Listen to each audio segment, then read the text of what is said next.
Hello everybody and welcome to a very different kind of video for my channel. My name is Fixxitt, and this season in the Realm of Vasten, which is the SMP that I play on, check it out if you haven't, I and a few of my friends have been wearing only leather armor. It's been really fun. It makes the game a little bit more challenging, but it has gotten my wheels spinning. I've been thinking about some changes I'd like to see in Minecraft in the coming updates, maybe even 1.15, who knows? There's been a lot of talk about the combat update being something coming in the future, or at least partially part of an update being combat related, and I think armor should be addressed. So here's some thoughts I and my team on Discord have put together. 1.14.3 brought us God Armor, which is basically you can get nearly every enchant possible on one piece of armor. Now that has since been patched out in 1.14.4, but a lot of people are still running around with God Armor, and it's fine, but I think Diamond Armor is actually already basically God Armor. Let me show you a quick example. The armor that I'm wearing right now is basically just enchanted, very mediocre, very middle of the road. This is not super enchanted gear. You can see there's absolutely no problems at all fighting these mobs. Shields, even more of an issue. I'm going to get to that later in the video, but we'll let that go for right now. So my first thought is Diamond Armor needs to somehow be nerfed. Now it is in the game, it is the standard armor that everyone wears, and in fact diamonds, although they're not plentiful in the world, if you play in a world for just a very short amount of time, you can gear yourself in all diamond armor. So there needs to be a reason to not wear it, is what I'm saying. It's the heaviest armor, right? It's the heaviest armor that we have in this game, maybe not in real life, but in this game it's the heaviest armor. So my thinking is no sprinting with diamond armor. I know, this is probably unpopular with a lot of you who like your diamond armor, but this is to encourage people to wear other kinds of armor for different things. We need to bring down the level. Now, the level of protection can't be changed, really. It's sort of bred in the game, so we can't really change that, but what we can do is we can remove a perk that you have now and give that perk to a different kind of armor. So I want to keep armor exactly how it is now. If you're wearing any piece of diamond, then you lose the ability to sprint. You have all the protection, you have the enhanced durability and all that kind of stuff of it, but this would be a chance for, hey, maybe someone wants to wear iron armor, someone wants to wear gold or chainmail or leather. Iron armor is kind of in the middle. It's basically as it is now. Same protection, same durability, same ability to sprint. I think it's a good middle of the road armor. It's not that hard to get, which actually brings me to the next part of the problem.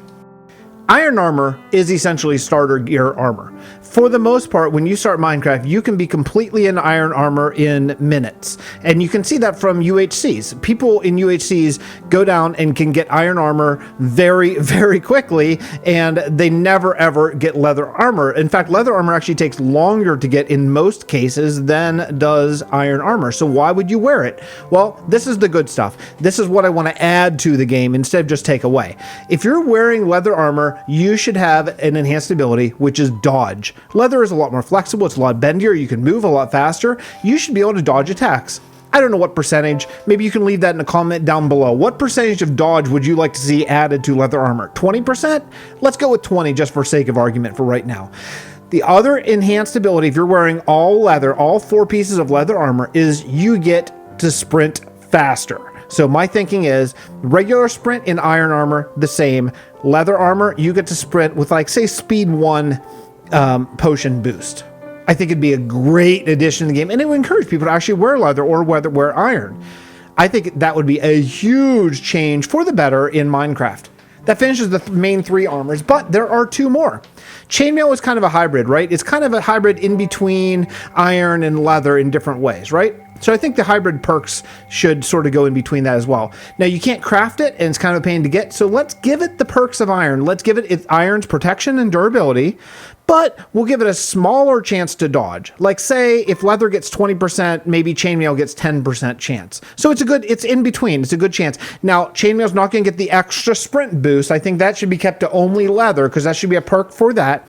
But chainmail getting that smaller percentage chance to dodge, I think would be a reason that a lot of people would like to actually wear it and maybe make those farms that you need to actually collect that. Now, lastly, is gold armor. Gold is the most useless of armor these days. I think there used to be a big enchanting bonus, but I don't know that that necessarily is something that people actually really use anymore. I'm thinking gold functions the exact same as armor in every way, except each piece of gold you wear will give you an additional 25% XP per orb collected, right? So if you're wearing all 4 pieces of gold armor, then you would get essentially double XP. 1 orb would count as 2. Now, if you want to add a cooldown to that double XP so people don't just only put it on at a guardian farm and then take it back off, I could see that argument, or not. I'm just throwing out some ideas here. There might be some balancing that needs to happen, but these are some ideas that we can add to armor to make the game more exciting, more challenging, but also more interesting in the same way. You can't just make it harder without making it more interesting, I don't think. The last thing to talk about is armor and combination sets. Other than what we just mentioned with gold and iron combination, the heaviest piece should dominate the perks. For example, 3 pieces of leather and 1 piece of diamond means you can't get sprint or dodge. You got to go all in on leather for that. All right, that leaves my favorite part of this video, the part you've been waiting to hear my thought on for ages: shields. Look, shields are kind of a pain for builders. I've gone on record saying I haven't used one in ages because whenever I'm trying to build, you activate them by accident. Say you're trying to build underneath you and you jump and try to place a block and then you lay your shield down. It's a pain. In addition, it takes up your offhand that could be used for blocks. So I don't even like it for mining because I like to keep my torches in my offhand, for example. For PvE, I don't feel at this point that they are needed at all. Worried about creepers? Watch this. Not too challenging. Worried about skeletons? As we saw already, again, it's really not hard. I mean, you can take on many skeletons in decent armor and be just fine without shields. Here's what we need. Ogres. Yeah, you've all been waiting for it. You knew it was coming. If you're friends of the channel, you know how much I love my ogres. We need an overworld mini-boss type of mob that hits like a truck. If you go to melee him, you better have a shield or you are going to get crushed, which incidentally is a new type of damage. Now we're going to get into this in a future video, some weapons and other things I'd like to see added to the game, but there's going to be a new kind of damage in my made up pretend Minecraft called crushing damage. And this is going to be from like hammers and clubs and all that kind of stuff. But ogres can crush you unless you have a shield. That's the only way to mitigate that type of damage. I think that could be really fun. It could make people carry shields around because ogres can spawn anywhere. They don't have a special place that they spawn. They're just like any other mob. Yeah, they still spawn at night. They have light levels, conditions, all that kind of stuff. But where a skeleton or a zombie might spawn, it might be an ogre in their place. These mobs will force you to carry a shield and be able to use it. I think it could be a really fun addition to the game. Anyway, just my thoughts. This is a new mini-series that I may be putting out over the next coming weeks. Just some thoughts on Minecraft after I've been playing this game for years and years and years. I have a few things I would like to add in. Why not? I'll just throw it out there. Let me know what you think in the comments. I would so much love to hear some of your ideas and your suggestions about armor and all that kind of stuff in the comments down below. Special thanks to the brilliant mod Mo Creatures for the ogre footage, and to my new fixer-uppers crew on Discord for helping me out with this and future upcoming videos. Leave a like if you like this kind of thing. Let me know. It's a little off the beaten path for my channel. And leave me a comment on what you would add to Minecraft, to this game that we love so very much. Special thanks to my YouTube members and my patrons for helping out. If you would like to join the ranks of them and see the perks, you can just scroll right down the video description. You can find out all the different things that you get in addition to just my gratitude and my love. So I'll see you all next episode. Thanks so much for watching. Bye.